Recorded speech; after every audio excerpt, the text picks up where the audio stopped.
안녕하세요. 예, 간호학과 김현실 교수입니다. 이번 주부터는 박진아 교수님의 뒷부분을 이어서 제가 강의를 하게 되었는데요. 여러분 반갑습니다. 예, 비록 이것이 이러닝 교과목이라서 여러분들이 주의할 사항은 먼저도 말씀을 드렸겠지만 출결 정확하게 하시고 과제물 정확하게 내시는 거 잊지 마십시오. 그래서 여러분들이 요것만 잘해더라도 우리 이러닝 교과목들은 잘 패스할 수 있거든요. 그런데 여러분들이 이런 교양 교과목이라든가 이러닝 교과목에 대해서 집중하지 않고 이것을 좀 쉽게 생각해서 출결도 제대로 안 하고 과제도 제대로 안 해서 나중에 낭패를 보는 경우가 굉장히 많이 있어요. 그렇게 하지 않도록 잘 주의하시기 바랍니다.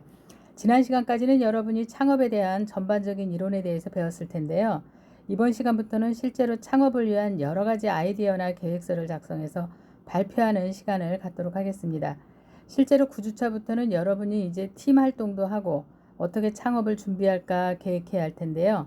천천히 진도대로 따라오시면은 14주차에는 좋은 결과가 나올 거라고 생각합니다. 모두 열심히 해주시기 바랍니다. 강의 안내를 다시 한번 해드리자면 중간고사 35점, 기말고사 35, 기말 과제, 중간은 과제로 우리가 시험으로 서술형 시험을 받고요. 그 다음에 기말은 과제로 여러분들한테 제출을 하겠습니다. 그 다음에 과제물이 있고 출결 점수 10점입니다. 그래서 최종으로 과제물이 우리 쇼츠 만들기, 간호학과 홍보물, 그 다음에 창업 경진대회 출품할 창업 계획서 만들어 보기, 이 둘 중 안에 여러분이 가능한 것으로 선택을 해도 괜찮습니다. 그래서 우리가 이제 다음 주 정도 되면은 팀을 나눠서 이제 팀별 학습을 진행을 하게 될 텐데요. 물론 이러닝이라서 팀으로 여러분들이 다 하기는 어렵지만 팀을 어떻게 구성해서 만들어가는가 하는 거는 다음 시간에 다시 안내를 하도록 하겠습니다. 그래서 과제물은 이 두 개 중에 하나가 돼서 이것으로 여러분들의 성적이 산출된다 이렇게 생각을 하시면 되겠습니다. 자, 교재는 여러분들이 지금 아시다시피 우리 간호창업론 가지고 계시죠. 그래서 이 교재를 중심으로 하고 그 다음에 수문사에서 나온 간호창업 교재로 진행을 하도록 하겠습니다. 자, 먼저 우리가 이번 시간에 할 내용, 우리가 저하고 9주부터 14주까지 여러분들하고 같이 할 것은 간호창업 아이디어 발굴, 창업 아이디어 실현 가능성, 간호창업 마케팅, 사업계획서 작성이라서 이 사업계획서 작성하고 쇼츠 만드는 것이 최종 완성본이다 이렇게 여러분들이 생각하시면 되겠습니다. 자, 이번 주에는 창업 아이디어를 발굴하는 건데요. 어떻게 창업 아이디어를 발굴할 수 있을까? 아이디어 발굴을 위한 창의성 이해, 팀 학습을 위한 기초기술, 아이디어 발상 기법, 아이디어 수렴 기법에 대해서 여러분들이 같이 오늘 다 못하겠죠? 우리가 1시간밖에 안 돼서 시간이 별로 많지 않습니다. 그래서 뭐 우리가 좀 빨리빨리 나간다고 하더라도 여러분들이 좀 어려움이 있어서 좀 천천히 나갈 예정입니다. 자, 이번 학습의 목표는 창의적 사고의 개념을 이해할 수 있고 창의성의 인지적 및 정의적 요인을 설명할 수 있고 팀 학습 기술을 활용할 수 있고 그다음에 창의적 아이디어 발상 기법을 활용할 수 있고 창의적 아이디어 수렴 기법을 활용할 수 있다. 이 방법은 여러분들 나중에 여러분들이 이제 전공 교과목에 들어가시면은 문제 중심 학습이라 그래서 PBL 수업을 진행하게 되는데 그 PBL 수업하고 동일한 내용입니다. 그래서 지금 이렇게 꼼꼼하게 배워 놓으시면 2학년 때, 3학년 때, 4학년 때 PBL 수업을 들어갈 때 지금 어떤 내용을 하고 있고 내가 어떻게 준비를 해야 되겠구나. 우리들이 학습하면서 지금 친구들하고 팀 학습으로 진행되어야 될 내용은 어떤 거고 팀 학습은 어떻게 진행되는 거구나 하고 여러분들이 다 인지하실 수 있을 겁니다. 자, 우리 한번 생각을 한번 해볼까요?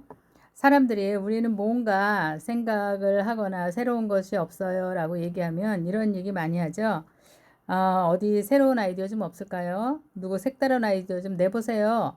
아니면 뭐 어떻게 하면 깜짝 놀랄 만한 아이디어가 있을까요?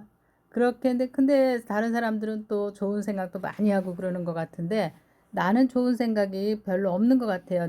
나는 아무런 생각도 없고 내 머릿속에는 뭐 머릿속에 막 진공 상태인 것처럼 머리가 텅 비어 있는 것 같기도 하고 그렇습니다. 그랬을 때 우리 스스로에게 질문을 던져보는 방법도 있어요. 어떻게 질문을 던져보느냐? 나에게 질문을 던져보는 거죠. 나는 지금 뭘 하고 있지? 아니면 사물에게 질문을 던져보던가, 보이는 것에 질문을 던져보던가, 듣는 것에 질문을 던져보던가, 모든 것을 당연하다 이렇게 생각하는 것이 아니라 이건 왜 그렇지? 라고 한번 생각을 하는 거죠. 그래서 만나는 모든 곳에 질문을 한번 던져보는 겁니다. 자, 우리 간호사들, 여러분들은 이제 간호사가 될 훌륭한 사람들이죠. 그래서 세상을 바꾸는데 앞장설 아주 훌륭한 인재들이 오늘 이 자리에 모인 겁니다. 여러분들 간호사는 어떤 사람인 것 같아요? 간호사는 하루 종일 환자를 관찰하고 기계를 관찰하고 관찰로 하루를 시작하고 관찰로 하루를 마감합니다. 간호사의 하루는 관찰에 있어요. 환자분 얼굴색이 좋은가, 혈압이 떨어졌나, 열은 안 나나, 다른 이상 상태는 없나, 식사는 잘했나, 이런 것들이 간호사들의 업무죠. 그래서 환자들을 편안하게 안위를 더 증진시키고 건강을 증진시키는 이런 역할을 바로 간호사들이 하게 됩니다. 이런 간호사는 하루 종일 환자도 관찰할 뿐만 아니라 기계도 관찰하고 또 이렇게 여러 가지를 하는데, 이런 병원에서의 간호사들의 관찰만 하는 프레임을 바꿔본다면 어떤 결과가 나올까요? 또 뭐가 새로워질 수 있을까요? 이렇게 하면은 이것이 환자들한테 폴대가 이렇게 있는데, 이것이 너무 환자들 침상에서 너무나 힘들게 너무 복잡하다. 그럼 이걸 어떻게 붙여놓는 방법이 있나? 환자들이 침대에 누워 있는데 밤에 내려올 때 다리가 너무 힘들다. 다리가 껌껌해서 힘들다. 여기다 불을 하나 들어오게끔 붙여주는 건 어떨까? 환자 병실에 너무 이렇게 우리 간호사들이 일일이 가가지고 네임택을 붙여놓는데 이런 게 너무 힘들지 않나? 그럼 이것도 다 전산으로 해서 이것을 컴퓨터로 해서 컴퓨터 스테이션에서 작동을 시키면 환자 머리맡에 이런 환자 이름이 딱 붙게 나올 수 있는 방법은 없나? 이렇게 여러분들이 무언가 새로워질 수 있는 질문들을 간호사의 일상에서 이렇게 던질 수 있는 거죠. 그래서 만약 간호사의 일상에 질문을 던지기 시작하면 어떤 일들이 일어날까요? 또 간호사의 경험에 질문을 던지기 시작하면 어떤 일들이 일어날까요? 우리 일상이, 간호사의 일상이 창의성의 원천이 되지는 않을까요? 저는 그런 생각을 해봅니다. 지난번에 우리가 창업 마케팅 기초를 통해서 아니면 캡스톤 디자인, 여러분들이 이제 1학년 때는 창업 마케팅 기초를 하고 4학년 때는 캡스톤 디자인이라고 해서 조금 더 상위 연구를 하게 되는데, 이제 그때에 우리 간호학생들이 굉장히 많은 아주 역할을 했었어요. 그래서 휠체어에 우산을 이렇게 접목을 시킨다든가, 비 오는 날 환자들이 맞지 않고 나갈 수 있도록, 그 다음에 줄이 꼬이지 않게 이렇게 줄을 하는 방법이라든가, 아니면 우리가 일일이, 여러분들이 아마 병원에서 혹시 병원을 간 사람들이 있나 모르겠는데, 병원에 갔을 때 수액에 아니면은 그 주사라든가 이런 약물이라든가 이런 것들이 유효기간이 지나지 않게 유효기간 내에 사용할 수 있도록 이렇게 우리가 하는데, 그거를 전산으로 할 수 있는 방법이 사실상 없어요. 그러다 보니까 우리가 하나하나마다, 수액 하나하나마다 유효기간이 아직 안 지났다 해서 동그라미를 이렇게 쳐서 확인을 하는데, 우리 학생들이 뭘 그때 만들었었냐면, 리트머스 용지를 통해서 날짜가 지나면서 색깔이 바뀌게끔, 그래서 처음에는 빨간색이었다가 점점 흐려지는 이런 것들도 우리 학생들이 개발을 했었습니다. 물론 그것이 지적재산권이라든가 이렇게까지 넘어가지는 못했지만 굉장히 창의적인 이런 생각들을 많이 한 우리 학생들이었습니다. 여러분들도 이번 시간을 통해서 그런 좋은 아이디어가 나오고, 또 여러분들이 창업을 위한 지금 어떤 대상들이 우리 창업을 하려고, 여러분들이 인생이 어떻게 바뀔지 모르잖아요. 그래서 이런 걸 한 번쯤 준비해 본 거하고 준비하지 않은 거하고는 많은 차이가 날 거라고 생각을 합니다. 그래서 여러분들한테 그런 좋은 결과물이 아마 나오지 않을까 이렇게 생각을 합니다. 자, 첫 번째는 오늘은 여러분들하고 저하고 같이 창업 아이디어를 발굴해서 계획서까지 작성하는 것을 목표로 하고 있는데요. 그렇다면 우선 여러분들에는 창의적인 사고가 필요하겠죠. 그렇다면 아이디어를 발굴하기 위한 창의성이란 뭔가 먼저 알아봐야겠습니다. 우선 창의성이 뭐냐? 창의성의 개념을 한번 찾아보자면 이미 존재하고 있는 지식이라든가 경험이라든가 기술이라든가 개념들을 전혀 다른 시각에서 이들의 의미를 재규명하고 그들 상호 간의 결합 방법을 종전과 다르게 처방해내는 능력이다, 이렇게 정의할 수 있는데, 다시 말하면 새롭고 유용한 아이디어나 산물을 생성할 수 있는 개인의 능력이다, 이렇게 얘기할 수 있겠습니다. 다시 말해서 창의성은 어떤 특정한 문제를 해결하기 위해서 이미 알고 있는 기술이라든가 경험이나 지식 같은 것들을 기존의 것과는 다른 방법으로 재구성하고 연결시켜서 더 효과적이고 효율적으로 활용할 수 있도록 차별적인 방법을 찾아내는 능력이다, 이렇게 얘기할 수 있겠는데요. 그렇다면 어떻게 창의성을 기를 수 있을까요? 이 물음에 가장 적절한 대답은 창의적 사고와 문제 해결을 필요로 하는 활동에 참여하도록 하는 건데, 이 창의성에 대한 인식을 높이고 창의적으로 생각하고 행동하는 태도를 습득하도록 돕는 것이야말로 창의성을 높이는 가장 좋은 방법이다, 이렇게 생각할 수 있겠습니다. 그래서 이번에 우리가 주로 9주차부터 하는 거는 실기 위주로 직접적으로 창의성을 높이는 이런 방법을 우리가 가지려고 한다, 이렇게 생각을 하면 되겠습니다. 자, 창의성은 마치 불똥이 인화물질에 붙으면 불이 막 튀면서 주변으로 다시 막 번져가죠. 이제 그런 것과 같아요. 그래서 그러나 너무 만약에 머릿속에 정보가 없거나 너무 정보가 부족하거나 너무 정보가 오래됐다면 인화가 되어도 확산되기는 어렵겠죠. 그래서 중요한 거는 창의적인 사람이 되기 위해서는 다양하고 신선한 정보가 라든가 지식이라든가 이런 것들이 머릿속에 좀 저장돼 있어야 됩니다. 그래서 창의성은 앞장에서 정의한 바와 같이 이미 존재하는 개념이나 기법을 뛰어넘어서 새로운 방식으로 사물을 볼 수 있고, 그다음에 문제를 이해하고 해결하고 독창적인 방법으로 새롭고 특이하게 어떠한 아이디어를 생성해내는 거라고 얘기를 하고 있는데요. 이렇게 우리가 창의성을 발휘하려면 창의적 사고의 구조를 알아야 되는데, 미국의 심리학자 길포드에 따르면 인식 능력이라든가 생산적 능력, 평가 능력이 이런 구조라고 합니다. 인식 능력은 정보를 인식하고 이해하는 능력이고, 생산적 능력은 새로운 정보를 만들어내고 사용하는 능력이고, 평가 능력은 결과가 옳은지 주어진 요건을 만족하고 있는지를 평가하는 능력인데요. 길포드는 그 가운데서 생산적 능력이 창의적 사고와 직결되고, 창의적 사고는 수렴적 사고와 확산적 사고에 의해서 이루어진다, 이렇게 설명하고 있어요. 확산적 사고란 뭐냐면 전혀 새로운 아이디어를 발견하는 사고 과정으로 아직 존재하지 않는 해답을 찾아서 여러 방면을 섭렵하는 사고 방식을 확산적 사고라고 하고, 수렴적 사고라고 하는 것은 기존의 사고를 연장시키고 발전시키거나 이용하는 사고 과정으로 확정적인 해답이나 우리 인식 안에 존재하고 있는 하나의 해답을 찾아내는 사고 방식을 말합니다. 다시 말하면 확산적 사고는 여러 곳에 이렇게 구멍을 뚫어서 이렇게 구멍을 뚫어 놓는 걸 의미하고, 그 다음에 수렴적 사고는 어떻게 구멍을 더 깊이 파고 들어가서 이런 거를 얘기한다 그래요. 그래서 수렴적 사고는 좌뇌가 관장하고 확산적 사고는 우뇌가 관장하는 것으로 알려져 있는데, 이 두 가지 사고방식은 서로 연결돼서 작용하게 됩니다.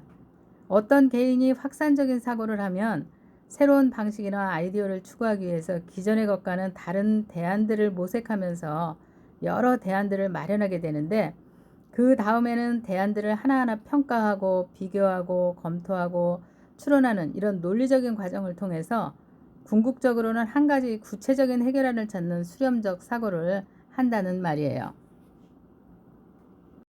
그러면 이번에는 정말 창의적인 아이디어를 내기 위해서 팀 학습을 어떻게 하는지 한번 알아보도록 하겠습니다. 앞으로 여러분들이 배울 팀 학습을 위한 기초기술은 여러분이 2학년이나 3학년이나 4학년으로 올라갈수록 PBL 수업이라고 제가 말씀을 드렸죠. 그 PBL 수업을 진행할 텐데, 그것에 사용되는 아주 기초적인 학습 방법입니다. 이번에 잘 배우셔서 다음에 잘 적용을 할 수 있도록 여러분들이 좋은 시간이 됐으면 좋겠습니다. 이번에 연습을 한번 잘 해보시면 계속해서 우리가 이 수업 방법을 사용을 할 거기 때문에 여러분들이 효과가 아마 적용하는데 어려움이 없을 것으로 생각이 됩니다. 창의적 사고 활동의 촉진을 위해서는 팀을 활용한 참여적 체험 학습이 굉장히 유용하다 그렇게 말씀을 드렸죠. 그래서 여러분들한테 지금 팀을 활용해서 참여적 체험 학습을 하려고 지금 하고 있습니다. 그래서 이거는 왜 중요하냐, 이 협업을 통해서 집단 지성을 경험하게 하는 의미도 있어요. 여러분들이 대학생이 돼서 계속해서 혼자만 있고 이런 것이 아니라, 그리고 간호 업무라는 거는 간호사 혼자만 하는 업무가 아닙니다. 간호사는 여러 코세라피스트들이 함께 모여서 다학제 팀이 모여서 하는 그 업무지, 우리가 단독으로 무언가를 간호사만 혼자서 한다든가 이런 업무는 있을 수가 없어요. 물론 그런 업무도 있긴 하지만은 대부분의 업무는 다 다학제 팀에 의해서 의사, 간호사, 사회복지사, 작업치료사, 재활치료사, 영양사, 뭐 의사들도 여러 파트가 있고 간호사들도 여러 파트가 있겠죠. 예, 설명 간호사도 있고 뭐 여러 가지 간호사들이 있는데, 그런 모든 그 직제들이 모두 모여서 하는 업무들이 굉장히 많이 있기 때문에 여러분들이 설령 내가 이번 학기에 하면서 협업 너무 싫고 팀 활동 너무 싫어 이렇게 한다 하더라도 앞으로 여러분들이 계속 하실 거는 팀 활동이에요. 팀 활동을 우리가 이제는 앞으로는 뭐 팀으로 그냥 해야 되겠구나 이렇게 생각을 해야지, 여러분들이 나는 팀이 싫어서 나는 혼자 할 테야 이렇게 하는 거는 굉장히 어려움이 많을 거니까 여러분들이 이번 시간부터 팀에 대해서 조금 익숙해지시기를 바랍니다. 그래서 팀 활동의 기초 기술, 우리가 우리 팀 활동의 기초 기술에는 뭐가 있느냐? 경청의 기술, 질문의 기술, 칭찬의 기술, 토의나 회의 운영 기술, 그리고 성찰의 5가지를 사용할 수 있는데, 무엇보다도 여러분들이 제일 어려워하는 팀 활동의 어려운 점은 뭘까요? 팀원들의 무임승차죠. 그래서 무임승차를 방지하는 것이 상당히 어려운 일이다. 그래서 무임승차를 방지하기 위해서 저는 여러분들한테 동영상 말고 레포트 과제를 내는 데 있어서 각자 개인의 자신의 역할 분담한 내용을 구체적으로 알 수 있도록 무임승차를 될 수 있으면 방지하려고 제가 노력을 하겠습니다. 자, 첫 번째 경청의 기술을 한번 같이 봅시다. 팀 학습 과정에서는 참가자들의 다양한 의견이라 지식이라든가 아이디어를 필요로 하는데, 그렇기 때문에 기본적으로 다른 사람의 시각과 의견을 존중하고 새로운 아이디어에 대한 개방적이고 허용적인 분위기가 조성돼야 돼요. 가장 중요한 것은 다른 사람 얘기를 잘 들어줘야 되는 것이 중요합니다. 왜냐하면 우리는 지금 팀 학습으로 해서 나 혼자만의 어떠한 것, 우리가 창의성을 내보내기 위해서 내 머릿속에 있는 것만으로는 부족하다고 그랬잖아요. 그래서 여러 사람들은 어떤 생각을 하고 있나, 그러려면 뭘 해야 되느냐, 다른 사람의 얘기를 잘 들어야 되겠다. 다른 사람의 얘기를 잘 어떻게 듣느냐, 개방적이고 허용적인 분위기로 들어야 되겠다, 이런 얘기예요.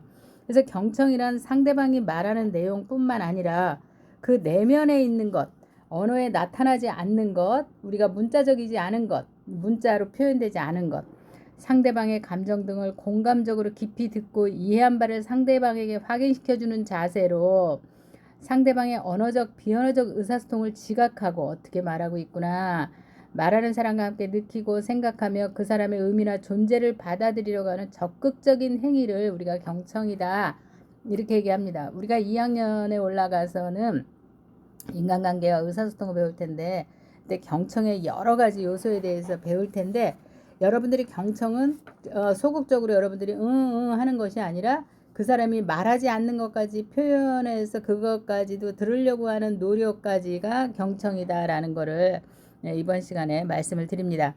자, 그렇다면 효과적으로 우리가 잘 경청을 하기 위해서는 어떤 조건이 필요할까요? 자신의 의제만을 다루지는 않는다는 거죠. 말한 내용만이 아닌 말해지지 않은 것도 듣고, 그 사람이 표현하지 않았지만 그 이면에 어떤 의미가 있는가 하는 것도 들으려고 노력을 하셔야 된다는 거예요. 그것이 적극적인 경청이다 이렇게 말씀을 드린 거죠. 들은 것을 말해서 피드백해서 정확히 이해했는지 확인한다. 여러분은 말을 할 때 상대 이야기를 들을 때 그 상대 입장에서 잘 듣습니까? 그렇지 않죠? 어떤 입장에서 들어요? 여러분 입장에서 듣죠? 말하는 사람도 말하는 사람과 내가 듣는 입장이라면 여기가 송신자고 여기가 수신자예요. 그렇다면 이 송신자는 자기의 지식을 어떻게 상대방에게 전달하느냐, 자기가 알고 있는 여태까지 자기가 성장해온 배경, 자기 내면의 어떤 문제, 자기 내면의 어떤 것으로 내면화시켜서 그걸 보내는 거예요. 그러면 이 수신자는 이 사람의 마음속에 있는 것을 그대로 내가 받아서 드릴까요? 그러지 않겠죠. 나는 받아들일 때 어떻게 받아들여요? 예, 나도 역시 내 내면에 무언가가 있는 거, 내면의 욕구라든가 하고 싶은 거, 말하고 싶은 거, 내 듣고 싶은 거, 이걸로 듣는 거예요. 이 사람은 자기 마음대로 말하고 이 사람도 자기 마음대로 듣는 겁니다. 그래서 여러분들 간에 오해가 생길 수 있고 아다르고 어다르다는 말도 있고 예, 이렇게 오해가 많이 생길 수 있는 거예요. 그렇다면 내가 상대 얘기를 잘 들었는가 하는 걸 알 수 있는 방법이 뭘까요? 예, 반응을 해주는 거죠. 예, 피드백 해주는 겁니다. 피드백. 너 그런 얘기 했지? 너 그렇구나. 응? 어머, 너 이상하다, 야. 이렇게 얘기를 해주는 거예요. 그러면 이 피드백을 보고 말을 한 송신자는 내 말이 이 사람한테 잘 들어갔구나. 아니, 오해가 생겼는데 하고 다시 바꿀 수 있는 거죠. 그래서 들은 것을 말해서 정확히 이해했는지도 확인하고 그 다음에 너무 열심히 듣기보다는 상대와 함께하여 반응하는 것이 좋죠. 너무 열심히 돼서 귀만 쫑긋하고 한다면 어떻게 되겠어요? 상대가 이 사람이 듣는지 안 듣는지 알 수가 없겠죠. 그래서 적절히 맞장구를 쳐가면서 반응해주면서 피드백을 줘가면서 경청을 해야 되겠고, 성급한 가정을 피해서 내가 내 머릿속에서 상대 얘기를 들으면서 이건 아닌데 그건 그렇게 하면 되는 거 아닌가 이런 얘기는 좀 이런 생각을 좀 피하라 이런 얘기죠.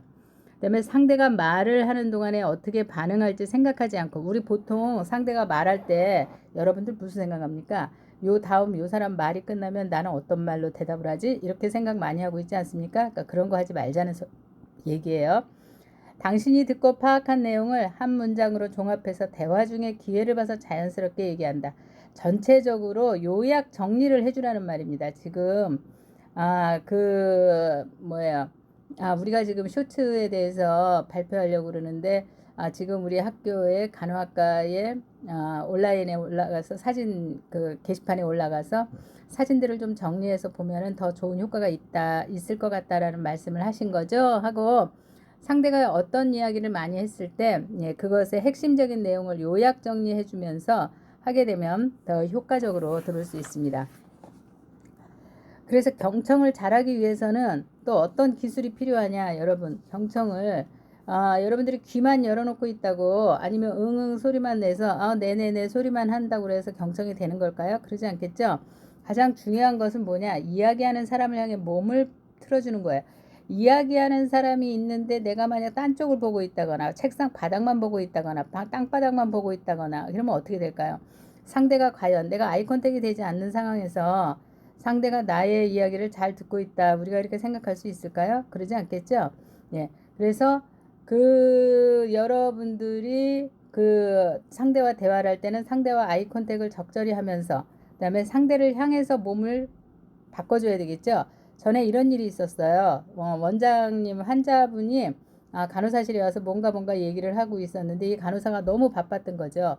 너무 바빠서 환자분의 얘기는 잘 친절하게 듣는다 그러면서 제가 지금 말을 잘 듣고 있어요. 염려 말고 말씀을 하세요 했는데 문제는 뭐였냐면 이 간호사가 그 사람이 말을 끝나는 그 내내 얼굴을 한 번도 쳐다보지 않은 거예요.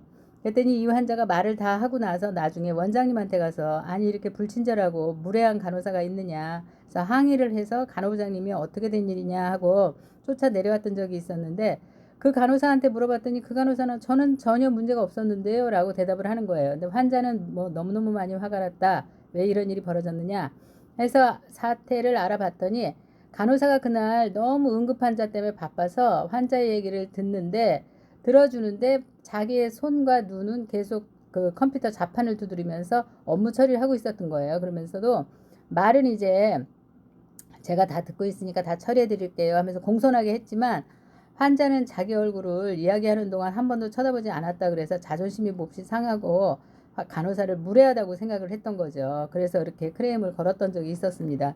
여러분도 그렇지 않습니까? 여러분이 열심히 이야기하고 있는데 상대가 나를 쳐다보지 않거나 나를 향해서 몸을 틀어주지 않거나 한다면 여러분은 여러분들이 존중받는 느낌을 받으세요? 그러지 않겠죠? 그래서 가장 중요한 거는 상대를 향해서 몸을 틀어주고 이야기하는 사람의 아이 컨택, 눈이 제일 중요하죠.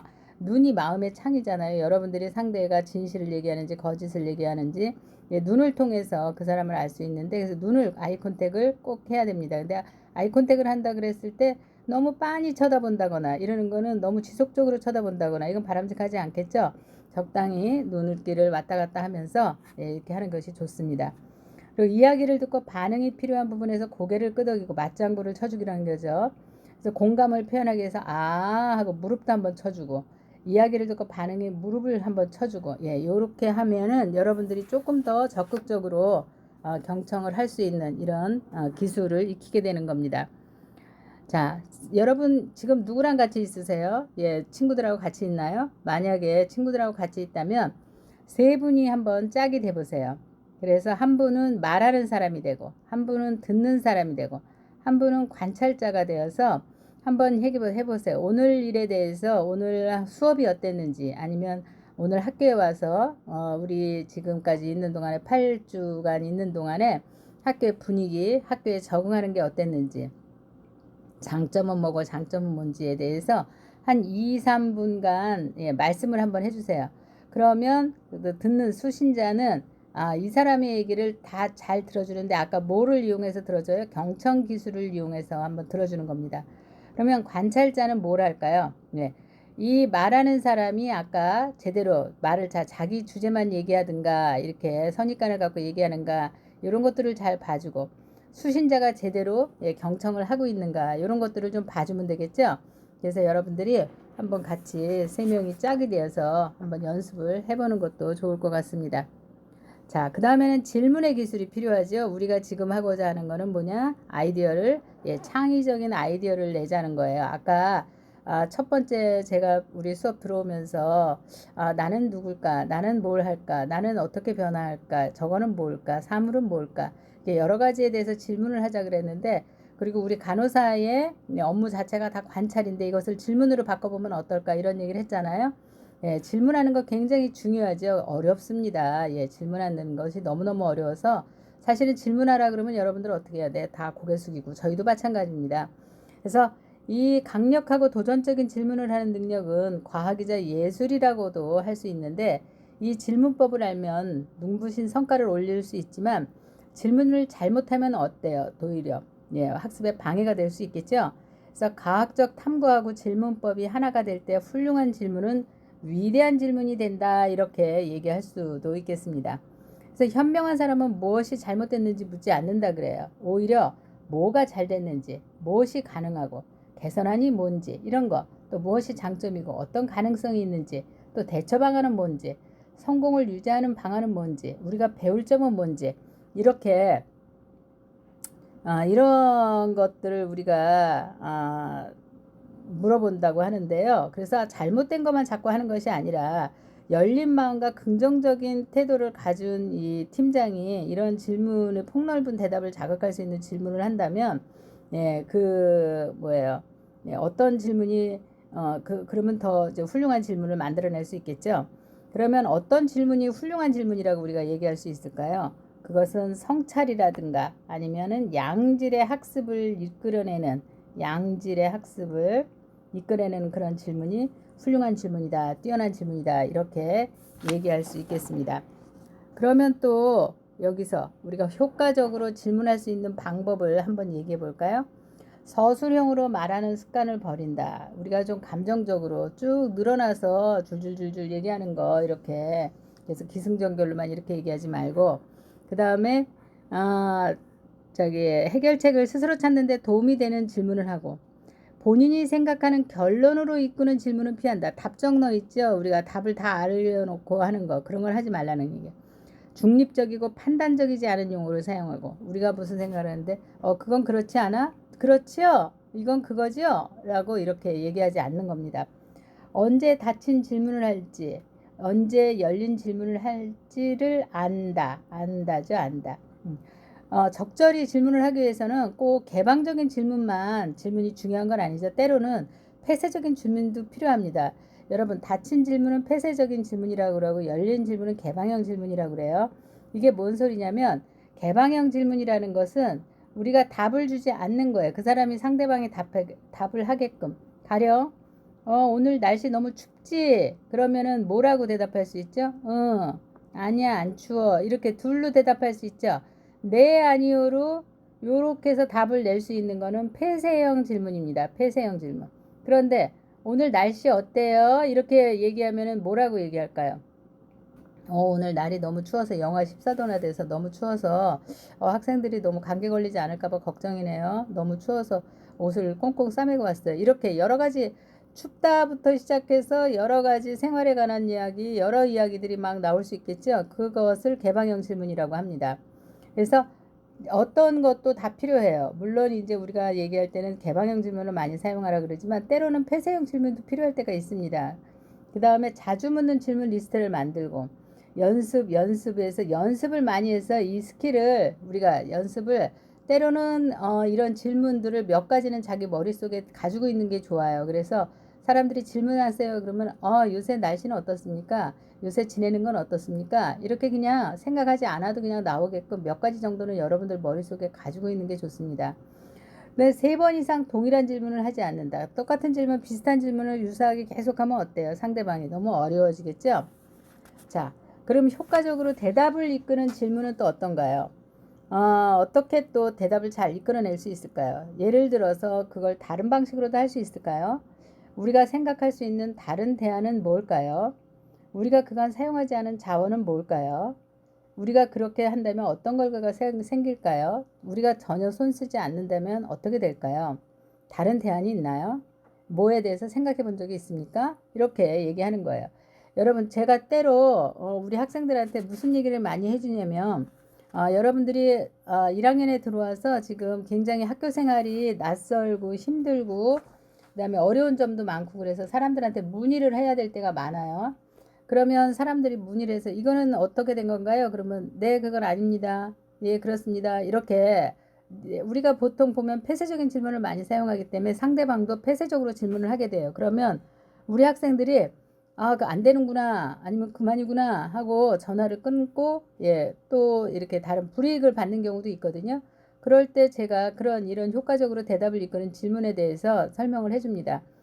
그러면 어떻게 하면 좋을까요? 다른 대안은 무엇이 있을까요? 예, 저는 이 얘기를 굉장히 좋아합니다. 그래서 우리 학생들도 만약 누군가하고 대화하면서 안 된다고 얘기하거나 어렵다고 얘기하면 다른 대안은 뭐가 있을까요? 라고 해서 다른 바꾼 질문을 한번 해보세요. 그러면 이런 질문을 받은 사람은 되게 답변을 많이 해줍니다. 왜냐면 우리 학생들을 괴롭히고자 우리 학교가 있는 것이 아니라 우리 학생들을 도와주려고 우리 학교가 학생들과 함께 성장하려고 있는 존재하는 학교이기 때문에 학생들의 고통을 외면하지 않아요. 그래서 여러분들이 다른 방법이 없을까요? 라고 얘기하면 방법을 너무너무 친절하게 잘 알려줍니다. 여러분들 이 효과적으로 하는 질문을 이끄는 질문을 좀 잘 기억하셨다가 머릿속에 좀 가지고 계셨다가 여러분들이 좀 뭐랄까 어느 시점에서 내가 좀 써먹어야 되겠다 하면 한번 연습도 좀 해보시고 한번 연습을 해서 써먹어서 여러분들 적용해서 여러분 스킬로 여러분들의 의사소통 스킬로 간직할 수 있도록 이렇게 하시면 좋을 것 같습니다. 그 다음에는 칭찬의 기술이에요. 일단 학습팀이 구성되면 여러분들이 이제 학습팀을 내가 다음 주나 그 다음 주에 이제 만들어 드릴 거거든요. 그러면 팀과 많은 시간을 보내게 되는데 이때 학습팀이 팀워크가 중요하죠. 왜? 팀워크가 좋아야 성과가 이루어질 수 있기 때문에 그런 거죠. 그래서 팀학습의 기초 스킬 중 칭찬의 기술은 팀워크 향상에 중요하게 작용합니다. 왜냐? 사람은 누구나 인정을 받으면 기분이 좋게 되기 때문이죠. 칭찬은 고래도 춤추게 한다 아닙니까? 그래서 칭찬을 하게 되면 그런데 우리는 대화하고 토론하면 어떻게 해요? 상대방의 말을 무시하고 중간에 끊고 아니라고 반박하고 그 다음에 증거를 대라 그러고 비치료적인 의사소통 기술을 많이 사용합니다. 그러면은 대화가 이어질 수 없고 그러면 서로 비난하는 자리만 되는 거예요. 그래서 우리가 가장 첫 번째로 대화하면서 우리의 팀워크를 높이기 위한 가장 좋은 방법은 칭찬을 서로 많이 해주는 거다. 그리고 칭찬을 받으면 어때요? 자기를 인정해주는 사람을 실망시키고 싶지 않은 이런 마음들도 있죠. 그래서 우리가 여러분들이 칭찬을 많이 해주고 친구들하고는 내가 아무리 저 사람보다 저 좋은 아이디어가 있고 그 다음에 저 사람보다 말을 더 잘하고 더 능력이 있다 하더라도 상대를 무시하거나 괴롭히거나 이렇게 함부로 하지 말고 상대를 존중하고 칭찬하고 이렇게 존중하고 지지해주는 이런 자세를 가질 때 훌륭한 간호사가 되는 겁니다. 자, 켄 블랜차드라는 사람은 그래서 칭찬에 대한 10계명을 얘기를 했는데요. 어떤 일이냐? 칭찬할 일이 있을 때 즉시 칭찬하라는 거예요. 칭찬할 일 지금 너무 잘했는데 한 열흘 있다 해줬어요. 그러면 생각이 나나요? 생각이 안 나겠죠? 칭찬할 지금 너무 잘했어. 너무 잘했어. 너무 훌륭하다. 이렇게 얘기해 주는 거죠. 잘한 점을 구체적으로 칭찬해 주고 가능한 한 공개적으로 칭찬해 주고 사랑하는 사람을 대하듯 칭찬해 주고 아주 나긋나긋하게 칭찬해 주라는 얘기죠. 아주 뭐 이중적인 메시지를 가지고 빈정빈정거리면서 칭찬해 주면 안 되겠죠? 거짓 없이 진실한 마음으로 칭찬을 해주고 긍정적인 눈으로 보면 칭찬할 말이 많아져요. 여러분들 우리가 상대를 아무 무심하게 봐서 그렇지 긍정적으로 보기 시작하면 어때요? 그 사람 운동화도 너무 깨끗하게 빨아 신고 맨날 신발은 왜 이렇게 깨끗하고 그 다음에 손톱도 실습 들어가는데 왜 이렇게 깨끗하고 손톱은 제일 짧아서 간호사 다른 병원에 합격하기 좋겠는데 요새 여러분들 손톱에 관심 많으시죠? 그런데 병원에서는 어떻게 하냐면 손톱을 지저분하면 아예 뽑질 않는답니다. 그러니까 여러분들 처음부터 손톱을 깨끗하게 가꾸는 이런 연습을 하셔야 돼요. 그래서 손톱을 짧게 짧고 왜냐? 간호사의 손을 통해서 만약 환자들한테 감염이 된다면 여러분들 어떻게 했어요? 여러분들이 만약 뭐 때문에 병원에 가서 지금 감염 상태에서 감기도 걸리고 좀 열도 나고 막 이래서 병원에 가서 입원했는데 간호사가 손톱에 막 이렇게 지저분하게 하고 와서 자기를 간호한다 생각을 한번 해보세요. 여러분 너무 좋을까요? 그러지 않겠죠? 여러분도 싫겠죠? 예, 그런데 여러분들이 만약 그랬다고 생각을 한번 해보세요. 다른 사람은 더 싫겠죠? 예, 그래서 항상 역지사지로 예, 내가 저 사람이면 나는 어땠을까라는 것을 생각하면서 우리 간호사들은 좀 행동을 해야 되겠습니다. 일이 잘 풀리지 않을 때는 더 격려해주고 잘못된 일이 생기면 관심을 다른 쪽으로 유도하고 또 가끔씩 자기 장신도 칭찬해줘야 돼요. 여러분 왜 여러분들이 지금 이렇게 어려운 환경에서 대학에 와서 또 나이도 많은 사람들도 많은데 와서 이렇게 한 건 너무 훌륭한 사람들 아닙니까? 예, 이런 자기를 칭찬해야 되겠죠. 자, 자기 자신 한번 칭찬해 보세요. 자기 나비 모양으로 팔을 양쪽 어깨에 이렇게 놔서 손을 이렇게 양쪽으로 어깨에 해서 예, 토닥토닥 한번 해보세요. 아, 이렇게 학교에 와서 공부 열심히 하는 나를 칭찬해. 한번 해주세요. 그리고 옆 사람도 한번 칭찬을 해주세요. 같이 옆 사람들하고 같이 앉아 계시죠? 그래서 옆 사람들한테 여러분들이 스티커가 있다면 뭐가 있다면 거기다 붙여주시면 좋고 없다면 여러분들이 이렇게 손으로 살짝살짝 만지면서 아 너무 예뻐요. 얼굴색이 너무 하얘요. 머리색이 너무 까매요. 너무 아름다워요. 입술이 뭐 색깔이 좋아요. 그 다음에 눈이 반짝반짝 빛나요. 이렇게 칭찬을 해주고 이유를 한번 거기다 얘기해 주세요. 왜 자기가 그 사람의 그런 칭찬을 했는지 그런 이유도 한번 얘기해 주셔야 돼요. 왜냐하면 우리가 늘 말하라 그러면은 그냥 무턱대고 그냥 턱하고 얘기하고 그 다음에 이유가 생각 안 나니까 멍하니 있거나 이러거든요. 그래서 항상 연습하는 이번 시간은 그냥 여러분들 연습하는 시간이다 이렇게 생각하시면 될 것 같아요. 연습하는 시간이니까 연습을 한번 해보시기 바랍니다. 그리고 한번 여러분 자신도 한번 소개를 해보세요. 눈을 감고 잠시 나 자신을 돌아보는 시간을 한번 가져보세요. 나는 이런 간호사가 되고 싶다. 상대방에게 가서 나를 좀 설명을 해주세요. 그러면 상대방이 그 말을 듣고 아래 피드백을 써주는 거예요. 이렇게까지 하실 수 있겠어요? 예, 이렇게까지 하실 수 있는 분들은 한 5명 정도 예, 해서 예, 한번 해보세요. 그래서 나는 어떤 간호사가 되고 싶다. 그러면 상대방이 뭐래요? 정말 그러실 것 같아요. 지금 보니까 너무 듬직하시고 환자들이 아주 뭐 잘 믿음직하다고 생각하는 그런 간호사가 될 것 같아요. 정말 아주 나이스하고 너무 샤프해서 훌륭한 간호사가 될 것 같아요. 이렇게 피드백을 써주는 겁니다. 한번 해보실 수 있겠어요? 이거를 요번 주 과제로 여러분들한테 내드리겠습니다. 나를 소개하고 가능하면 여러 친구들한테 가서 나를 소개한 다음에 피드백을 받아보는 거예요. 피드백은 뭘로 받아요? 글씨로 직접 써달라고 하는 거죠. 글씨를 써주셔야 돼요. 여러분들도. 그래서 우리 반에 지금 다 같이 공부하는 반이니까 어려워하지 마시고 옆에 친구들한테 한번 뭐 장난하면서 해도 괜찮습니다. 왜냐하면 연습하는 거니까요. 장난으로 처음에 쉽게 하다가 이것이 반복되면 어떻게 되겠어요? 진지한 순간에도 내가 할 수 있겠죠? 왜냐하면 연습이 됐으니까요. 그래서 나는 어떤 사람이다, 나는 어떤 간호사다 이렇게 얘기를 해보고 요거를 좀 만들어 보시면 좋을 것 같습니다. 자, 요것이 요번 주 과제이고요. 요번 주에는 여기까지 하고 다음 시간에는 팀 학습 토의 운영 기술에 대해서 구체적으로 좀 들어가 보도록 하겠습니다. 여러분 수고 많으셨습니다. 다음 시간에 뵙겠습니다.